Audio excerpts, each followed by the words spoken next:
Hello friends, welcome to the अद्भुत नगरी।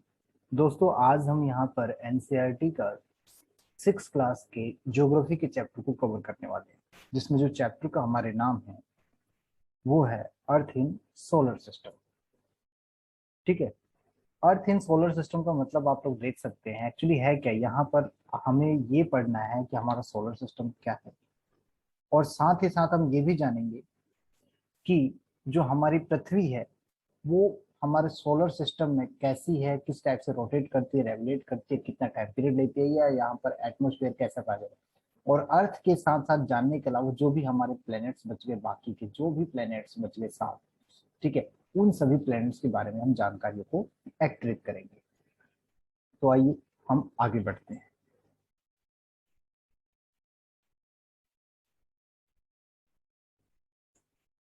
देखिए, चैप्टर को स्टार्ट करने से पहले मैं आपको बता दूं कि हम इस पूरे चैप्टर में क्या क्या कवर करने वाले हैं। हम इसमें कवर करेंगे कि सोलर सिस्टम हमारा क्या है, सेलेस्टियल बॉडीज क्या है, ठीक है, और जिसे आप खगोलीय पिंड कहते हैं, फुल मून नाइट किसे कहते हैं, न्यू मून नाइट क्या है, स्टार्स क्या है या स्टार्स कैसे चमकते हैं, न्यूक्लियर फ्यूजन नाभिकीय संलयन क्या है, ठीक है, ये सभी चीजें जानेंगे। कॉन्स्टलेशंस मतलब नक्षत्र मंडल क्या होता है, प्लैनेट्स क्या है, उन सभी का रोल क्या है और उनके कैरेक्टरिस्टिक्स क्या है। एस्ट्रॉयड, साथ साथ हम ये भी जानेंगे कि एस्ट्रॉयड, मेट्रॉयड और गैलेक्सी क्या है, कॉमेट्स क्या है, यूनिवर्स क्या है। इन सारी चीजों के बारे में हम इस चैप्टर को कवर करने वाले हैं। तो आइए हम शुरू करते हैं अपने इस चैप्टर को और चलते हैं अपने सबसे पहले फर्स्ट टॉपिक की ओर। Guys, solar system. Solar system क्या है उससे पहले मैं आपको बता दूं, जैसा कि आप सभी जानते हैं, जब रात को हम चांद देखते हैं, तारे देखते हैं आसमान में, ठीक है, तो उसमें से ये जो तारों का जो समूह है ना, ठीक है, ये जो हमारे तारों का समूह है, जैसे कि आप देख रहे हैं यहाँ पर कई तारे आपको एक साथ दिखाई दे रहे हैं, तो इन तारों के समूह को हम क्या कहते हैं। ठीक है, पहले तो मैं आपको ये ये बता दूं, तो जो तारों के समूह होते हैं इन्हें हम नक्षत्र मंडल कहते हैं। क्या कहते हैं? नक्षत्र मंडल। ठीक, इन तारों के समूह को नक्षत्र मंडल कहा जाता है। और नाम सुना होगा आपने सप्तऋषि का, तो सप्तऋषि जो है वो भी एक नक्षत्र मंडल का हिस्सा है। और ये हमारा नॉर्थ स्टार है, जिसे पोल स्टार के नाम से भी जाना जाता है। एक्चुअली ये तारा क्या है, उत्तर दिशा को इंगित करता है, उत्तर दिशा को बताता है, ठीक है, और ये सबसे तेज चमकता है। तो इसका जो यूज है, या नॉर्थ स्टार का जो यूज है, डायरेक्शन को डिटरमाइन करने के लिए पुराने जमाने के लोग इसका यूज करते थे, या फिर इससे पता लगाते थे, आप कह सकते हैं। ठीक है, अब देखिए, रात को जब हम आसमान देखते हैं, ठीक है, तो आसमान में चांद कभी आधा दिखाई देता है, ठीक है, कभी पूरा दिखाई देता है। तो उसका भी एक चीज है, जिस दिन हमें चांद पूरा दिखाई दे, ठीक है, तो पूर्ण चंद्रमा वाली जो रात होती है ना, उसे हम पूर्णिमा कहते हैं गाइस। याद रखिए, पूरी जो चंद्रमा वाली रात होती है उसे पूर्णिमा कहते हैं। और उसके 15 दिन बाद होता क्या है, ठीक है, चांद दिखाई नहीं देता, तो उसे हम अमावस्या कहते हैं। ठीक है, उसे हम अमावस्या कहते हैं। ये चीजें याद रखें। तो मैंने कुछ चीजें आपको बताया यहाँ पर कि नक्षत्र मंडल क्या है, ठीक है, अमावस्या क्या है, पूर्णिमा क्या है। ठीक है, नक्षत्र मंडल तारों के समूह को, पूर्णिमा जिस दिन चांद पूरा दिखाई दे, ठीक है, जिस दिन चांद पूरा दिखाई दे उस दिन हम क्या, उसे हम क्या कहेंगे, पूर्णिमा। और उसके 15 दिन बाद हमें चांद जो है वो दिखाई नहीं देता, ठीक है, उसे हम क्या कहेंगे, उसे हम कहेंगे अमावस्या। ठीक है, तो ये चीजें हमें ध्यान रखनी है कि क्या होती है क्या नहीं। नक्षत्र मंडल को गाइस, आप लोग सोच रहे हो नक्षत्र मंडल क्या कह रहे हैं, तो नक्षत्र मंडल को हम जो कहते हैं कॉन्स्टोलेशंस कहते हैं, CONSTELLATION। ठीक है, कॉन्स्टोलेशन। ठीक है, तो सप्तऋषि जो तारा है इसी का एक हिस्सा है। याद रखें, सप्तऋषि जो स्टार है आपका, वो भी इसी का एक हिस्सा है, जिसे हम लोग बिग डीपर स्टार के नाम से भी जानते हैं। ठीक है, अब आगे बढ़ते हैं, ये चीजें तो क्लियर होगी। अब हम चलते हैं अपने सोलर सिस्टम की ओर। ये भी सोलर सिस्टम का सोलर सिस्टम या फिर हमारी गैलेक्सी क्या है, सोलर सिस्टम, तारे जो है सोलर सिस्टम का हिस्सा नहीं कह सकते भाई, ये याद रखिए। अगर मान लीजिए ऑप्शन आ जाता है कि which is the part of the solar system, ठीक है, प्लैनेट्स दे दे, कुछ सेलेस्टियल बॉडीज दे दे, ठीक है, एस्ट्रॉइड्स दे दे, तो वो सारे हैं, बट अगर स्टार्स को अगर कहा जाए तो स्टार्स जो है हमारे सोलर सिस्टम नहीं है, इस चीज का आप लोग ध्यान रखें, ठीक है। अब हम चलते हैं अपने सोलर सिस्टम की ओर कि सोलर सिस्टम होता क्या है guys. Solar system, solar system क्या होता है, जो भी सूर्य के चारों, जैसा कि आपको स्क्रीन में भी दिखाई दे रहा होगा, ठीक है, जो भी सूर्य के चारों ओर चक्कर काटते हैं उसी को हम क्या कहेंगे, सोलर सिस्टम कहेंगे। यहाँ पे आपको स्क्रीन में दिखाई दे रहा होगा, ठीक है, ये देखिए स्क्रीन को मैं वापस करता हूँ प्ले। यहाँ पर आपको दिखाई दे रहा है कि यहाँ पर ये चक्कर काट रहे हैं गाइस। तो ये जो चक्कर काट रहे ग्रह हो गए, ठीक है, या उपग्रह हो गए बेशक से, या फिर कोई एस्ट्रॉयड ही होता, तो ये सारे क्या है, हमारे सोलर सिस्टम के पार्ट है। याद रखें ये सारे क्या है, सोलर सिस्टम के पार्ट है। हमारे सोलर सिस्टम में 8 प्लेनेट जो है, ये दिख रहे हैं आपको, ये चक्कर काट रहे हैं, रोटेट कर रहे हैं, ठीक है, ये दिख रहा है आपको, जैसे ये गया ये चक्कर काट रहा है, ठीक है। तो ये 8 प्लेनेट का एक समूह है और ये सारे काउंटर क्लॉकवाइज डायरेक्शन में रोटेट कर रहे हैं, ठीक है, काउंटर क्लॉकवाइज, क्लॉकवाइज डायरेक्शन नहीं गाइस, काउंटर क्लॉकवाइज। देखो सबको दिख रहा होगा, ये ऐसे जा रहे हैं, ऐसे। घड़ी हमारी कैसे चलती है, घड़ी कैसे चलती है गाइस, ऐसे चलती है इस दिशा में, लेकिन ये कैसे जा रहे हैं, इस दिशा में जा रहे हैं। ये सूर्य के चारों तरफ ऐसे घूम रहे हैं गाइस, याद रखें, ठीक है, ये सूर्य के चारों तरफ ऐसे घूम रहे हैं, सन के चारों तरफ ऐसे रोटेट कर रहे हैं। एक होता है खुद, जैसे मैं यहाँ खड़ा हूं और यहीं पर घूमने लग जाऊं, तो सबका ये घूमने का, कुछ ग्रहों का जो है डायरेक्शन यूं है काउंटर क्लॉकवाइज, और कुछ का है क्लॉकवाइज। तो ये भी हम आपको बताएंगे कि किन ग्रहों की पोजीशन जो है या रोटेशन है वो कैसे काउंटर क्लॉकवाइज है या क्लॉकवाइज है, किनका क्या है, ठीक है। तो सोलर सिस्टम को या आप सिंपली ये कह सकते हैं कि जो भी सूर्य के चारों तरफ जैसे चक्कर लगाते हैं, चाहे वो ग्रह हो गए मतलब प्लैनेट हो गए, कॉमेट्स हो गए, मेट्रोइड्स हो गए, ठीक है, सेलेस्टियल बॉडीज हो गई, उन सब की ग्रुपिंग को हम, उन सब के ग्रुप को, उन सब के समूह को हम क्या कहेंगे, सोलर सिस्टम। गाइस याद रखे सोलर सिस्टम किसे कहा जाता है, ठीक है। उम्मीद करता हूं कि सोलर सिस्टम आपको समझ में आ गया होगा। इसमें जैसे मैंने कि आपको बताया, हर ग्रह जो है उसके चारों तरफ, सूर्य के चारों तरफ तो ऐसे चक्कर काटता ही काटता है, लेकिन खुद जहां पे है वहां भी वो अपने अक्ष पे घूमता रहता है, ठीक है। ये देखिए ये यहाँ पे घूम रहा है और प्लस प्लस सूर्य के चारों तरफ, सन के चारों तरफ भी रोटेट कर रहा है, जैसा कि आप लोग देख सकते हैं, ठीक है। इस चीज को क्लियर रखें। और मैंने जैसे बताया सोलर सिस्टम में क्या क्या आ जाते हैं हमारे, प्लैनेट्स और कॉमेट्स, ठीक है, इसके अलावा मेटोर, सेलेस्टियल बॉडीज। तो ये चीज भी आप याद रखेंगे कि सोलर सिस्टम के क्या क्या पार्ट है। अगर मैं कहूं star is the part of solar system, yes और नो, तो आप कहेंगे no, no star is not a part of the solar system, ठीक है। अब हम आगे चलते हैं।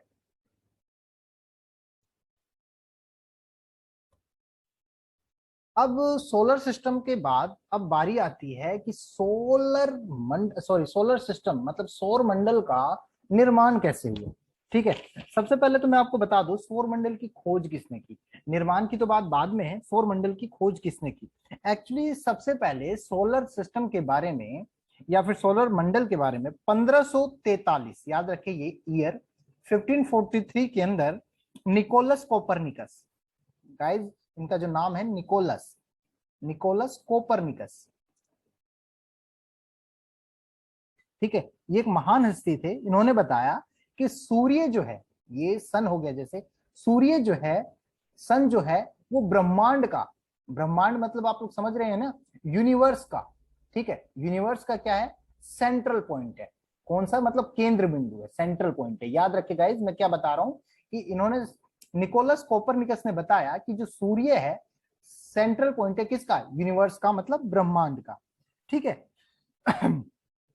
ना कि पृथ्वी का। पहले क्या माना जाता था, अब ऐसे माना जाता था कि ब्रह्मांड का जो केंद्र है ना हमारी अर्थ है, ऐसा माना जाता था कि पहले जो ब्रह्मांड का केंद्र है, जो सेंट्रल पॉइंट है वो क्या है, अर्थ है, लेकिन ऐसा नहीं है। इन्होंने 1543 में बताया कि भाई पृथ्वी नहीं है, वो जो है सूर्य है ब्रह्मांड का केंद्र बिंदु, ठीक है। 17वीं शताब्दी में ही, 17th सेंचुरी के अंदर ही गैलीलियो गैलीली, दूसरे शख्स का, दूसरी पर्सनालिटी का नाम याद रखें, गैलीलियो, गैलीलियो गैलीली, ठीक है, गैलीलियो गैलीली जो थे, इन्होंने और इनके साथ साथ एक जोनमस कैपलर, ठीक है, जोन्स कैपलर भी कहा जाता है इन्हें, जोन्स कैपलर, ठीक है, ये दो शख्सियत थे, महान शख्सियत, ठीक है। इन्होंने खोजा कि पृथ्वी जो है, मतलब अर्थ जो है, ये किसके चारों तरफ, सन के चारों तरफ रोटेट कर रही है भाई। इन्होंने बताया है कि पृथ्वी जो है, अर्थ जो है, हमारी सन के चारों तरफ रोटेट कर रही है। और फिर धीरे धीरे इसी प्रकार चांद की, मून्स की, ठीक है, और बाकी प्लैनेट्स की खोज होने लग गई, ठीक है। और 1704 गाइस याद रखिए, 1704 एक ऐसा ईयर है जिस टाइम सबसे पहली बार अंग्रेजी में किसका प्रयोग हुआ था, सोलर सिस्टम का। सोलर सिस्टम का जो सबसे पहला प्रयोग किया गया था वर्ड का, इस वर्ड का 1704 में एक अंग्रेजी में किया गया था, ठीक है। तो ये हो गया सोलर मंडल की खोज या सौर मंडल की खोज किसने की, वो सारी चीजें, ठीक है। अब आते हैं हम लोग इसकी उत्पत्ति, इसका ये बना कैसे, अब आते हैं हम ये बना कैसे, वो भी देख लेते हैं।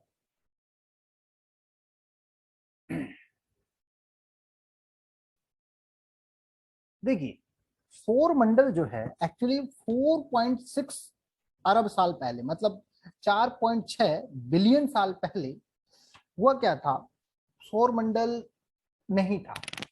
तो इतने साल पहले, जैसे आज जो आपको सौरमंडल दिखाई दे रहा है, ऐसा कुछ नहीं था। पहले क्या थे, करीबन 4.6 अरब साल पहले, याद रखिएगा जो मैं टाइमलाइन आप लोगों को बता रहा हूं, एक मिनट,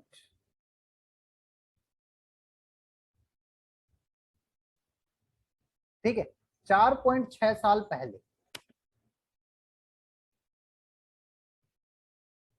एक मिनट,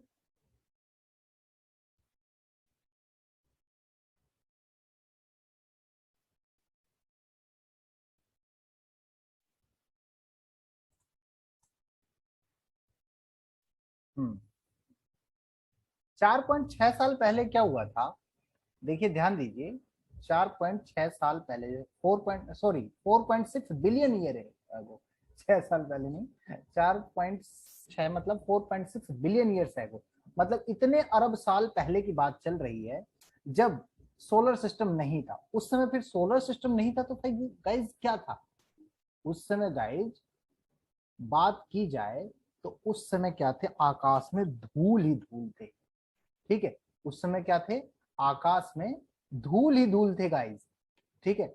याद रखें, उस समय 4.6 साल पहले आकाश में धूल ही धूल थे और धूल के बादल थे, ठीक है, गैसों के और धूल के बादल थे, जिसमें दो गैसें मेनली थी, एक तो आपकी हाइड्रोजन हो गई, ठीक है, और एक हो गई आपकी हीलियम। ये दो गैसें जो थी, ये ज्यादा मात्रा में, प्रचुर मात्रा में उपस्थित थी, ठीक है। और मैंने जैसे बताया, उस वक्त क्या था आपका, सिर्फ उस वक्त आपके इन गैसों के और धूल के ही बादल थे।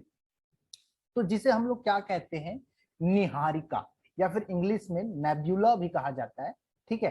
तो निहारिका या नेबुला कहा गया इन्हें, ठीक है, मैं लिख देता हूं, निहारिका या फिर नेबुला, ठीक है, निहारिका या फिर नेबुला कहा गया। एक्चुअली गाइस, सौर मंडल के निर्माण में जो नेबुला हाइपोथेसिस है, इसका बहुत महत्वपूर्ण भूमिका या बहुत इंपॉर्टेंस है, ठीक है। और ये थ्योरी जो है सबने मानी है, मतलब यानी कि काफी कामगार सिद्ध हुई है, आप ऐसा कह सकते हो, सौर मंडल के निर्माण को जानने में, ये थ्योरी नेबुला जो थ्योरी, हाइपोथेसिस थ्योरी जो है, ठीक है। तो हुआ क्या, करीबन 4.6 बिलियन ईयर्स एगो सबसे पहले नेबुला गैस के अंदर एक विस्फोट हुआ। जब ये बादल हुआ, कैसे विस्फोट हुआ ये भी बता देता हूं मैं आपको, ठीक है। हुआ क्या, जब ये बादल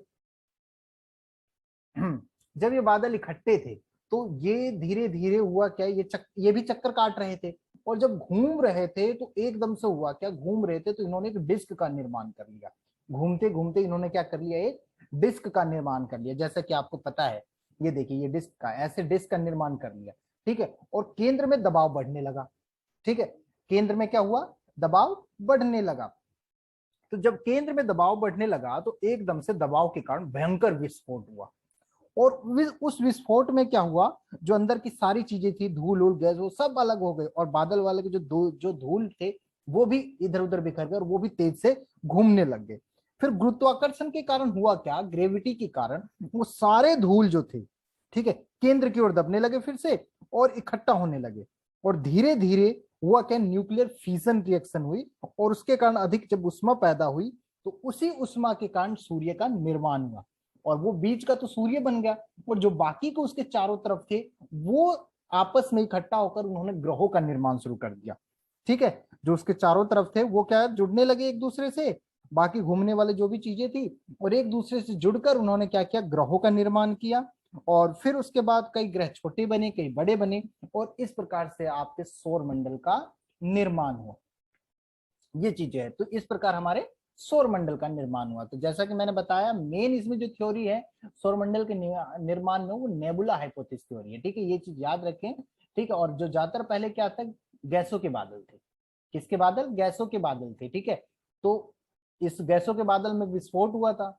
ठीक है, विस्फोट से क्या हुआ, मतलब जो विस्फोट से क्या हुआ, वो सब इधर उधर चले गए, फिर गुरुत्वाकर्षण के कारण पास हुआ, और एक बार उसमें न्यूक्लियर फ्यूजन के कारण नाभिकीय संलयन। नाभिकीय संलयन क्या होता है, न्यूक्लियर फ्यूजन क्या होता है गाइस, मैं आपको बताऊंगा अभी जस्ट थोड़ी देर में उसे बताने वाला हूँ कि उसके कारण एनर्जी कैसे रिलीज होती है, या उसमें कैसे जो है उत्पन्न होती है, प्रोड्यूस होती है। तो मेरे हिसाब से मैंने आपको, देखिए यहाँ पर जैसे दिखाई दे रहा है कि कैसे, अभी दिखाई दिया होगा आपको कि कैसे वो इकट्ठे हो रहे थे, इकट्ठे होकर उन्होंने प्लेनेट का निर्माण किया। ये देखिए साफ साफ आपको दिखाई दे रहा है इस एनिमेशन के अंदर कि कैसे बादल जो है रोटेट हो रहे थे। ठीक है, तो अब हम आगे बढ़ते हैं। इसके बाद इसे मैं क्लियर कर दूं। देखिए, अब इसके बाद बारी आती है गाइज, सौर मंडल के निर्माण के बाद प्लैनेट्स। तो प्लैनेट्स के बारे में थोड़ा सा जान लेते हैं कि कौन कौन से प्लैनेट्स है, बाकी हम इसके बारे में इसके सेकंड पार्ट में जानेंगे। जो प्लैनेट्स बने थे वो कौन कौन से प्लैनेट बने और उनकी सीरीज क्या है। जैसा कि आप सभी जानते हैं, हमारे जो प्लैनेट्स है टोटल उनकी नंबरिंग की अगर मैं बात करूं, ठीक है, एक मिनट।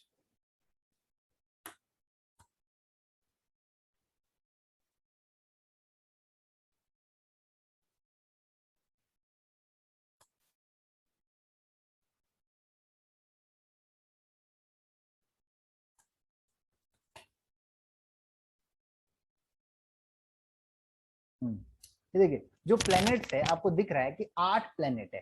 ठीक है, 8 प्लैनेट हमारे सूर्य के चारों तरफ चक्कर काटते हैं। 8 प्लैनेट, 8 ग्रह, मतलब वो कौन कौन से हैं, जिसमें सबसे पहला मरकरी, दूसरा वेनस, तीसरा अर्थ, चौथा मार्स, पांचवा जुपिटर, छठा सैटर्न, सातवां यूरेनस और आठवां नेपच्यून। ठीक है, ये 8 प्लैनेट है जो हमारे सौर मंडल में, ठीक है, सूर्य के चारों तरफ चक्कर काटते हैं। याद रखें, इनकी कुछ पोजीशन भी होती है, इनका कुछ रोटेशन स्पीड होता है। ठीक है, या इनके कुछ रोटेशन डायरेक्शन होता है, उनके बारे में हम सेकंड पार्ट में देखेंगे। आज मैं सिर्फ आपको इतना बताऊंगा सोलर सिस्टम क्या है, ठीक है, स्टार्स के अंदर एनर्जी कैसे प्रोड्यूस होती है, चमकते कैसे हैं, ठीक है, और वो सारी चीजें। वैसे देखा जाए तो इसमें सबसे नजदीक आपको दिख रहा है कौन सा है, हमारे 8 जो प्लेनेट है उसमें सबसे नजदीक जो है मरकरी है गाइस। ठीक है, उनकी सीरीज मैंने बता दी कैसे है, उनके नाम कैसे कैसे याद रखना है वो भी आप लोगों को पता लग जाएगा थोड़ी देर में। सबसे पहले जैसे मैंने बताया, पहला आपका क्या था, मरकरी, दूसरा क्या है आपका वेनस, तीसरा आपका क्या है, बताइए भाई, तीसरा आपकी पृथ्वी है ना, तीसरी पृथ्वी होगी। फिर आपका मार्स हो गया, फिर जुपिटर हो गया। मार्स और जुपिटर के एक बीच में बेल्ट पाई जाती है, उस बेल्ट के बारे में हम आगे जिक्र करेंगे। ठीक है, तो आपको नेमिंग जो याद करनी है कैसे, मरकरी, वीनस, मार्स, सॉरी अर्थ, फिर मार्स, फिर उसके बाद जुपिटर, फिर सैटर्न, फिर यूरेनस, फिर नेपट्यून। ठीक है, इस टाइप से आपको प्लेनेट के नाम याद करने हैं। देखिए जैसे आपको दिख रहा होगा यहाँ पर डायग्राम में, पहला मरकरी, वेनस, अर्थ, मार्स, और जो एस्ट्रॉइड बेल्ट की बात कर रहा था जुपिटर और मार्स के बीच में, ये वो बेल्ट है गाइस। ठीक है, तो ये बेल्ट क्या है, इस बेल्ट में क्या पाया जाता है ये भी हम जिक्र करेंगे इस चैप्टर के अंदर, हम ये भी पढ़ने वाले हैं। ठीक है, और ये सैटर्न हो गया जो कि एक रिंग के कारण फेमस है, काफी अच्छा दिखाई देता है, एक वलयाकार है। ठीक, काफी अच्छा दिखाई देता है। हम इस चैप्टर में जैसे मैंने बताया कॉमेट्स क्या होते हैं, ठीक है, या ड्वार्फ प्लेनेट क्या है वो भी पढ़ने वाले हैं। तो ये सारी सीरीज से आपको याद करना है, छोटे बड़े साइज के आधार पर भी आपको इसे लर्न करना है, काफी इंपॉर्टेंट है गाइस। ठीक है, आगे बढ़ते हैं। देखिए, अभी मैंने आपको बताया फीजन और फ्यूजन। फीजन क्या होता है गाइस, फीजन होता है एक्चुअली टूट जाना, ठीक है, टूट जाना विखंडन कहा जाता है, और फ्यूजन होता है संलयन, ठीक है। तो देखिए यहाँ पर दिख रहा है फीजन, फीजन का मतलब, एक मिनट सॉरी, यहाँ पर आपको दिख रहा है फीजन, फीजन का मतलब हो गया विखंडन, और संलयन मतलब जुड़ जाना, फ्यूजन जिसे कहते हैं, ठीक है। तो जो एनर्जी वहां पर प्रोड्यूस हुई थी ना गाइस, ठीक है, जो एनर्जी वहां पर प्रोड्यूस हुई थी वो मैंने किस कारण बताया था, न्यूक्लियर फीजन के कारण। तो फीजन कैसे, अब देखिए होता क्या है, दो चीजें हैं, ये चीज आप लोग याद रखें, इन दोनों में एनर्जी निकलती है। अब एनर्जी कैसे निकलती है ये भी बता देता हूँ। होता क्या है, जब किसी यूरेनियम पर, ठीक है, यूरेनियम पर हम लोग न्यूट्रॉन की बमबारी करते हैं, तो होता क्या है, वो यूरेनियम जो है ना, ठीक है, वो यूरेनियम जो है दो भागों में टूट जाता है, एक बेरिलियम, एक क्रिप्टोन, और उसके अलावा 3 न्यूट्रॉन भी रिलीज कर देता है, ठीक है। ये 3 न्यूट्रॉन भी रिलीज कर देता है। एग्जाम्पल के लिए मान लीजिए हमारे पास एक ये यूरेनियम की छड़ है, ठीक है, यूरेनियम रोड है, और इसमें ये आपके क्या है, काफी ज्यादा एटम्स है और इनमें न्यूक्लियस है, ठीक है। तो एक न्यूट्रॉन की जब हमने इस पर बमबारी की, तो इस न्यूट्रॉन ने किसी एटम के न्यूक्लियस पर अटैक किया, ठीक है, और जैसे उसके साथ रिएक्शन किया तो वो किस में टूट गया, बी आर और के आर में, सॉरी बी और के आर में, बेरिलियम और क्रिप्टोन में, और इसके अलावा 3 न्यूट्रॉन और बना दिए। तो दूसरा न्यूट्रॉन फिर दूसरे पे, तीसरा ये भी इस पे अटैक करेगा तो फिर 3 न्यूट्रॉन बनेगा, फिर दूसरा ऐसे इस पे ये भी अटैक करेगा, फिर 3। तो ऐसे होता है कि नंबर ऑफ न्यूट्रॉन्स जो है ना गाइस, वो बढ़ते जा रहे, और इसमें इतनी ज्यादा एनर्जी रिलीज होती है कि अनकंट्रोलेबल हो जाती है, ठीक है। और इसी एनर्जी का हम एटम बम के अंदर यूज करते हैं, जो एटम बम फटता है, परमाणु बम, याद है आपको, हिरोशिमा नागासाकी, ठीक है, उन पे जो बम गिराए गए थे ना, जो वो इसी प्रक्रिया के द्वारा बने थे, इसी कारण वो इतनी ज्यादा एनर्जी रिलीज हुई थी।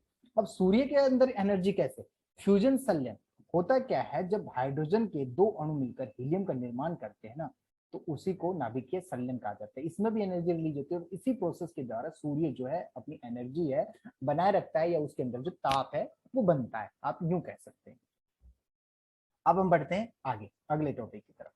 जैसा कि मैंने गाइस बताया, प्लैनेट्स के बारे में हम सेकंड चैप्टर में पढ़ने वाले हैं। इस चैप्टर में आगे की चीजें हम जान लेते हैं कि एस्ट्रॉइड क्या है, प्लैनेट्स के अलावा एस्ट्रॉइड क्या है, कॉमेट क्या है, मेट्रो क्या है, मेट्रॉइड क्या है, ठीक है, ये सारी चीजें, जैसा कि आपको मैं पहले ही बता दिया कि ये सारे हमारे किसके पार्ट है, ये भी जो है सोलर सिस्टम के पार्ट है।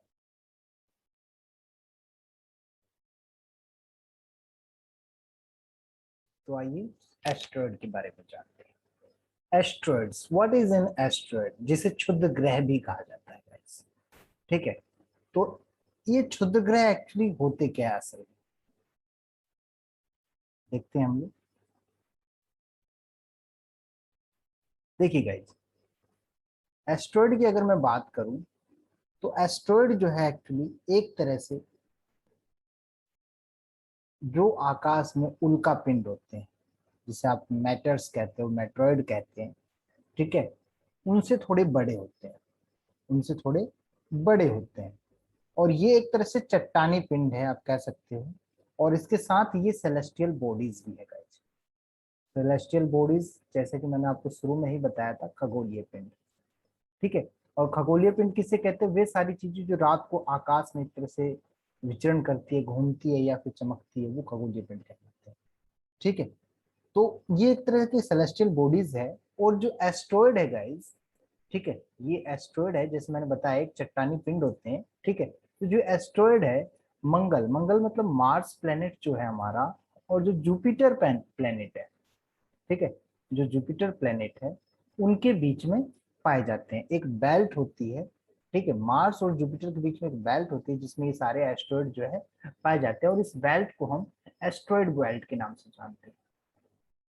इस बेल्ट को हम एस्ट्रॉइड बेल्ट के नाम से जानते हैं। ऐसा माना जाता है कि ये जो है क्षुद्रग्रह जो है, मतलब एस्ट्रॉइड जो है, बहुत लंबे दूर तक फैले हुए, मतलब यानी कि सूर्य की परिक्रमा करते हैं। और ऐसा भी माना जाता है कि ये आज भी जो चक्कर लगा रहे हैं, ठीक है, ऐसा नहीं आज नहीं चक्कर लगा रहे, आज भी ये पृथ्वी सूर्य के चारों तरफ चक्कर लगा रहे हैं, जैसे कि हमारे बाकी के प्लेनेट जो है, जो सन की तरफ, सन के चारों तरफ रोटेट करते हैं ना, उसी की तरह ये एस्ट्रॉइड भी इसके चारों तरफ रोटेट करते हैं, ठीक है। ये चीज आप लोग याद रखें। तो एस्ट्रॉइड जैसे कि मैंने बताया एक चट्टानी पिंड होते हैं, ठीक है। और जो एस्ट्रॉइड्स की बात है ये सूर्य के चारों तरफ रोटेट करते हैं और छोटे पत्थर के टुकड़े होते हैं एक्चुअली, जैसे कि आप लोग देख रहे हैं, आपको दिखाई भी दे रहे हैं, एक तरह से रॉकी मटेरियल जैसे दिखाई दे रहे हैं आपको, ठीक है। तो जो एस्ट्रॉइड है मैंने बताया ये किस किस के बीच में पाए जाते हैं, कौन सी बेल्ट कहलाती है और कौन से ग्रह के बीच में पाए जाते हैं, ठीक है। देखिए ये भी तैरते रहते हैं जैसे दिखाई दे रहा है आप लोगों को सभी, ठीक है।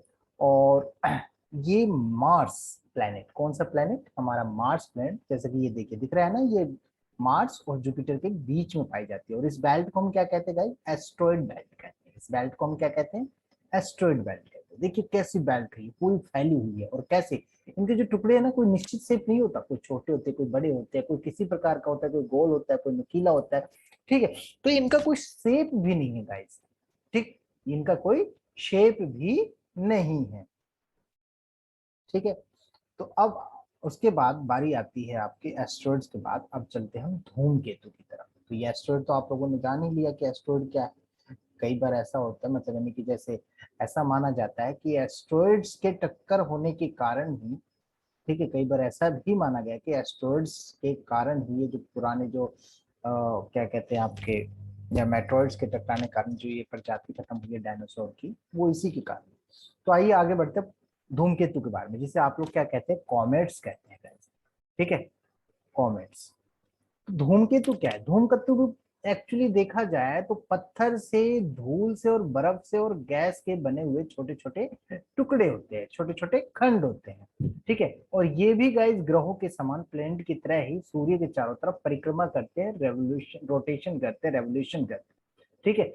और छोटे पथ वाले जो धूमकेतु होते हैं, जो छोटे पथ जिनका होता है ना, जो छोटे छोटे होते हैं, मतलब जिनका जैसे सूर्य के चारों तरफ ये, ठीक है, ये जो चक्कर लगाते हैं, जैसे किसी का ये सूर्य हो गया, किसी का छोटा रास्ता, कोई ये ऐसे बड़ा वाला, तो जो ये छोटे पथ वाले है ना, ये है क्या, ये लगभग 6 से लेके 200 ईयर तक अपना ये चक्कर पूरा करते हैं। इस अंडाकार पथ में ये जो सर्कुलर पाथ है, इसमें 6 से लेके 200 साल तक के बीच में अपना एक चक्कर पूरा करते हैं, ठीक है। और जो बड़े होते हैं, जो बड़े वालों की अगर मैं बात करूं, ठीक है, तो वो लगभग काफी साल ले लेते हैं, मतलब यानी कि, और उनका विस्तार जो है लगभग 40 किलोमीटर तक भी हो सकता है भाई, 40 किलोमीटर तक भी इनका विस्तार जो है हो सकता है। ये चीज आप लोग याद रखें। धूमकेतु के एक्चुअली 3 भाग होते हैं, एक तो नाभि, कोमा और पूंछ, न्यूक्लियस हो गया, कोमा हो गया, टेल हो गया, ठीक है। हिंदी में हम लोग क्या कहते हैं, नाभि,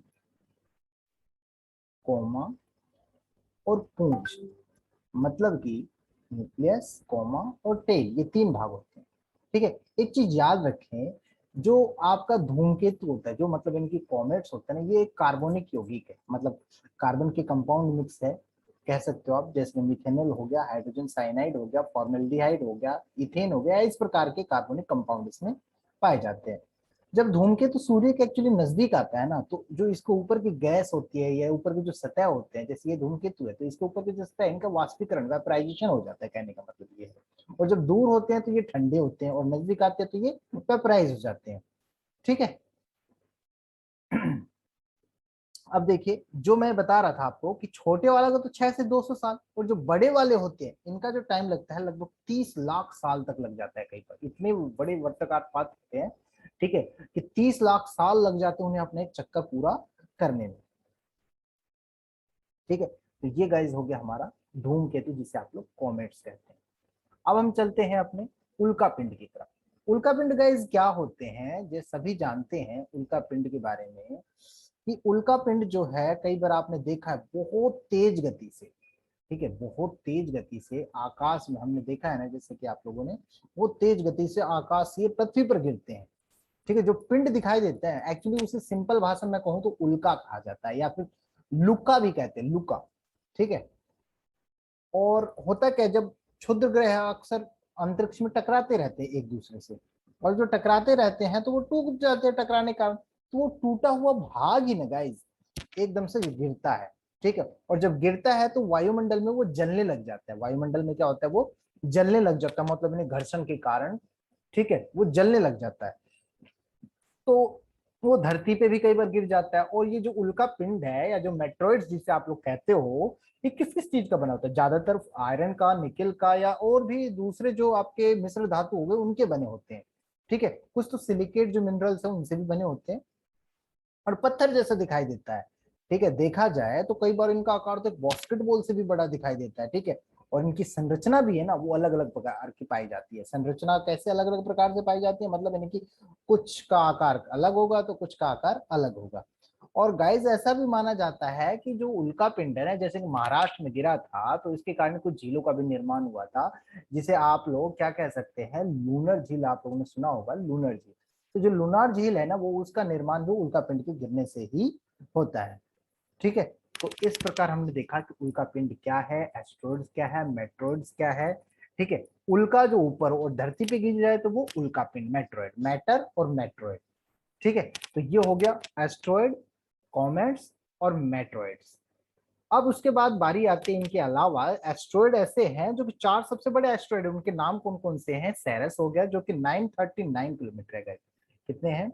939 किलोमीटर, इतना देखो बड़ा है। और ये वेस्टा जो है 525, पैलेस जो है 512, और हाइजिया जो है 434 किलोमीटर। ठीक है, अब उसके बाद ये हो गया हमारे एस्ट्रॉइड। एस्ट्रॉइड के बाद बारी आती है गैलेक्सी, भी तो होती है कुछ, यूनिवर्स भी तो होता है गाइस। ठीक है, तो गैलेक्सी क्या है? गैलेक्सी देखिए लिखा भी है कि हज collection of gas, dust and billions of stars, मतलब यानी कि गैसों का, धूलों का और अरबों तारों का और उनके सोलर सिस्टम का जो समूह होता है उसी को हम क्या कहते हैं? गैलेक्सी कहते हैं। मतलब आप कह सकते हैं कि यू कैन से दैट कि a collection of the solar system, planet and the stars is called the galaxy. Simple. ठीक है, देखो मैंने बताया था आप लोगों को शुरू में कि stars can be part of A Galaxy, stars can be part of A Galaxy, but star is not a part of the solar system. ठीक है, star is not a part of solar system. अब Galaxy के बाद Galaxy किसमें है? ब्रह्मांड में। तो ब्रह्मांड क्या गाइस, जिसे आप यूनिवर्स कहते हैं, वो यूनिवर्स क्या है? यूनिवर्स गाइस देखा जाए तो ये भी एक कलेक्शन ही है, लेकिन किसका कलेक्शन है गाइस? या फिर कह सकते हो किसका कलेक्शन, मतलब नहीं, जो भी चीजें स्पेस के अंदर पाई जाती है ना, अंतरिक्ष में जो भी चीजें है, चाहे कि आपके प्लैनेट्स हो, ठीक है, चाहे आपके सोलर सिस्टम हो गाइस, चाहे आपके इसके अलावा एस्ट्रॉइड हो, चाहे आपके स्टार्स हो, मतलब चाहे खाली स्पेस हो, एम्प्टी भी स्पेस क्यों ना हो स्पेस का, ठीक है, उसको, उन सब के कलेक्शंस को, उन सब के कलेक्शंस को ही हम क्या कहेंगे? उन सब के कलेक्शंस को ही हम क्या कहेंगे गाइस? यूनिवर्स। लिखा भी है साफ साफ आप लोगों के पास, पढ़ भी सकते हैं। Universe is the name that we use to describe the collections of all the things. वो सारी चीजें जो स्पेस में एग्जिस्ट करती है उसी को हम क्या कहते हैं? यूनिवर्स कहते हैं गाइस। तो ये चैप्टर जो है इसका हाफ फर्स्ट पार्ट आपका आज यहाँ पूरा हो गया। कल के हम सेकंड पार्ट में पढ़ेंगे कि हमारा जो है प्लेनेट क्या है।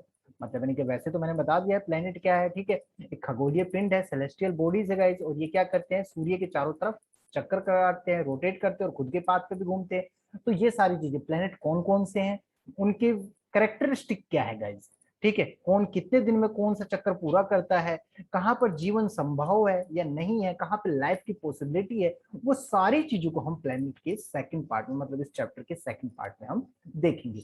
तो यहीं पर हमारा जो है ये सेशन एंड होता है। और इसी के साथ मैं आपको बताना चाहता हूँ, अगर आप इस समय हमारे किसी भी कोर्स को ज्वाइन करते हैं तो आपको फीस में 50% डिस्काउंट दिया जाता है। और आप सभी का गाइस बहुत बहुत धन्यवाद इस सेशन को देखने के लिए। Thanks for watching.